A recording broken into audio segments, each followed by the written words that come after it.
અને પુણેમાં કેતકરે જાહેરમાં એવું કીધું કે ગાંધીજીની હત્યા થવાની હતી એની મને મહિનાઓ પહેલા જાણ હતી અને એના કારણે બહુ જ મોટો હોબાળો થયો 64માં અને એના પરિણામે પછી કપૂર પંચની રચના કરવી પડી અને કપૂર પંચે પછી 2 કે 3 વર્ષ સુધી ચાલ્યું અને કપૂર પંચે બહુ જ મહત્વપૂર્ણ અહેવાલ આપ્યો.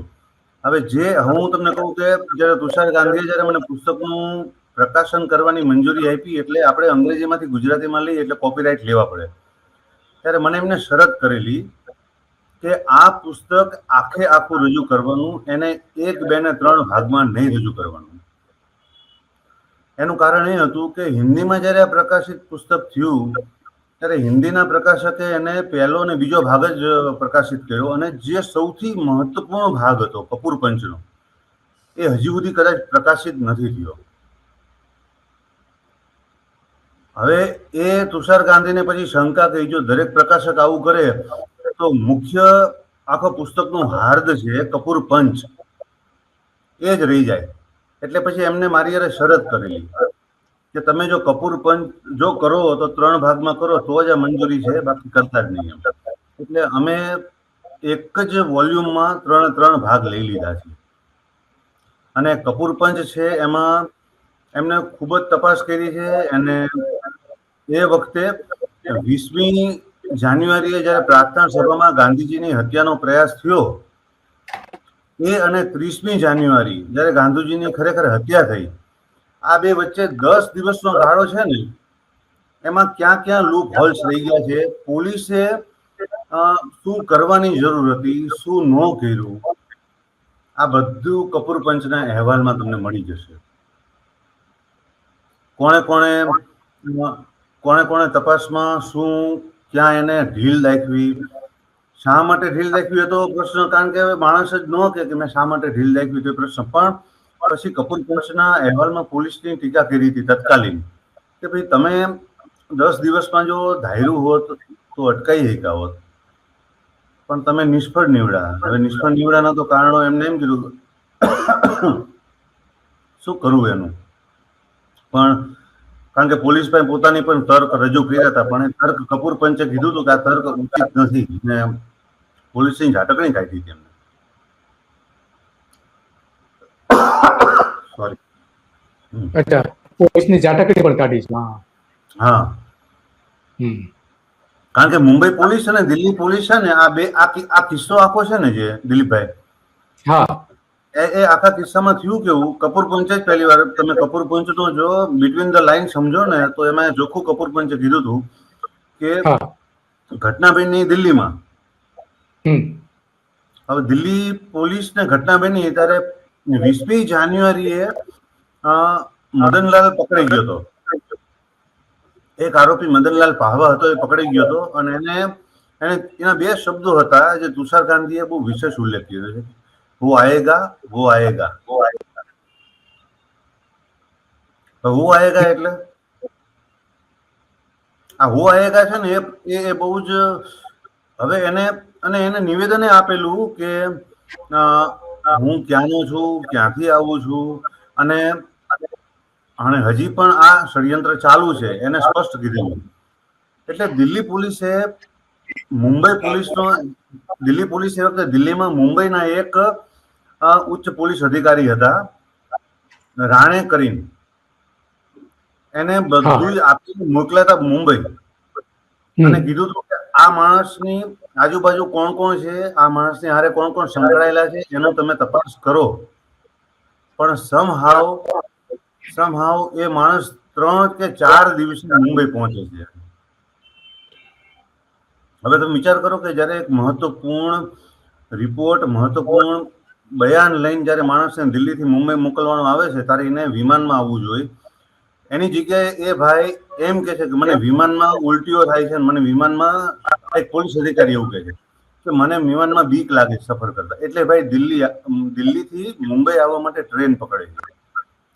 પાછો વચ્ચે ભાઈ પાછા અલ્હાબાદ રોકાય છે પોલીસ અધિકારી 1 દિવસ અને અલ્હાબાદ થઈને મુંબઈ પહોંચે છે 4 દિવસે.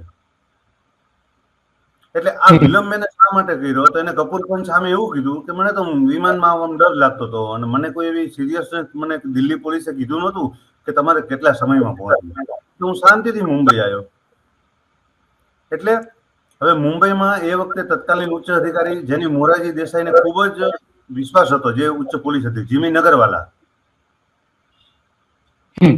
નગરવાલાને એવું કીધેલું કે તમે તપાસ કરો કે આવી વાત મેળી છે કે આપણા પ્રાંતમાંથી, એ વખતે બોમ્બે પ્રાંત હતો જેમાં ગુજરાતે સામેલ હતું, અને ગૃહમંત્રી તત્કાલીન મોરારજી દેસાઈ હતા. નગરવાલાને કીધેલું કે તમે તપાસ કરજો તમારી રીતે અને જુઓ આમાં કોણ કોણ સંકળાયેલા છે.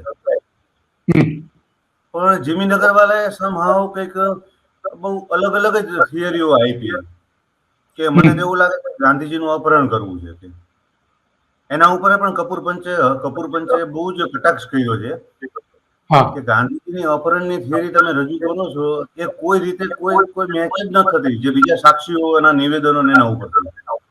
એટલે તમે કઈ દિશામાં દોડતા હતા? હવે એ કંઈક જીમી નગરવાલા એટલે મૂળે દિલ્હી પોલીસ અને મુંબઈ પોલીસ છે ને દોષનો ટોપલો એકબીજા ઉપર નાખી રહી છે. આ રીતે હતું બધું. એટલે કપૂર પંચે કરી છે અને એને બહુ સ્પષ્ટ શબ્દોમાં કીધું હતું કે જો તમે ગાંધીજીની હત્યા પછી 4 જ દિવસમાં તમામ આરોપીઓને પકડી લો છો ગમે ત્યાં હોય તોય, 20 થી 30 સુધી તો તમે થોડીક તો આટલી ત્વરા દાખવી હોત તો કદાચ બની શકે. એટલે એમને સંભાવના વ્યક્ત કરી હતી કપૂર પંચમાં કે ભાઈ એલજી કપૂરે કદાચ એવું બની શક્યું હોત કે આ લોકો 20 થી 30 તમે પકડી શક્યા હોત આ લોકોને, અને એક કદાચ મોટી કરુણાંતિકા અટકાઈ શક્યા હોત. વાત સાચી તમારી. તો આ તુષાર ગાંધી સાંભળીએ, તુષાર ગાંધી શું કહે છે ને, બાપુની પ્રતિમાઓ પર મોદી બાપુની પ્રતિમાઓ પર નમન કરતો આપણો ફોટો છપાવે છે ત્યારે મને યાદ આવે છે કે ગોળી મારતા પહેલા નથુરામ પણ નમ્યો. તો એટલે એમનું અવલોકન કે સંઘ સાથે સીધું જોડી દે, કારણ કે નરેન્દ્ર મોદી આફ્ટર ઓલ તો સંઘના પ્રચારક જ હતા એટલે એ પણ જોડી દીધું છે. તો તુષાર ગાંધીએ આ પુસ્તક લખવા પાછળ કેટલી મહેનત કરી હતી એની, અને એને તૈયાર કરવા માટેથી લઈને બધું જે એ થોડી ઘણી વાતો તો કરે છે પણ વાસ્તવમાં કેટલી તમારે એની સાથે વાતો થઈ હશે? હા, તુષાર ગાંધીએ 1 દાયકાથી વધારે મહેનત કરી. એમને 1995માં આ પુસ્તક લખવાનો વિચાર કર્યો અને પછી ધીમે ધીમે કરીને બધો તારને જોડવા માટે સામગ્રીઓ એકત્રિત કરી અને 2007 એટલે 12 થી 13 વર્ષ લાગ્યા એમને આ પુસ્તક લખવામાં. અંગ્રેજીમાં પુસ્તક લખતા 12 વર્ષ થયા. અને એમાં આ પુસ્તક માત્ર ગાંધીની હત્યા સાથે જ સંબંધિત નથી. એમને હું તમને કહું કે આ પુસ્તકનો બીજો ભાગ છે ગાંધીજીના ની હત્યા થઈ એ અગાઉ 46 થી 48 વચ્ચે ગાંધીજીની મનોવ્યથા જે છે એને રજૂ કરે છે, બયાન કરે છે. ખાસ કરીને ગાંધીજીની મનોવ્યથા એ અર્થમાં કે ગાંધીજી જે કંઈ પણ કહે છે એનાથી વિપરીત તત્કાલીન કોંગ્રેસ એનું કોઈ માનતી જ નહોતી ગાંધીજીની.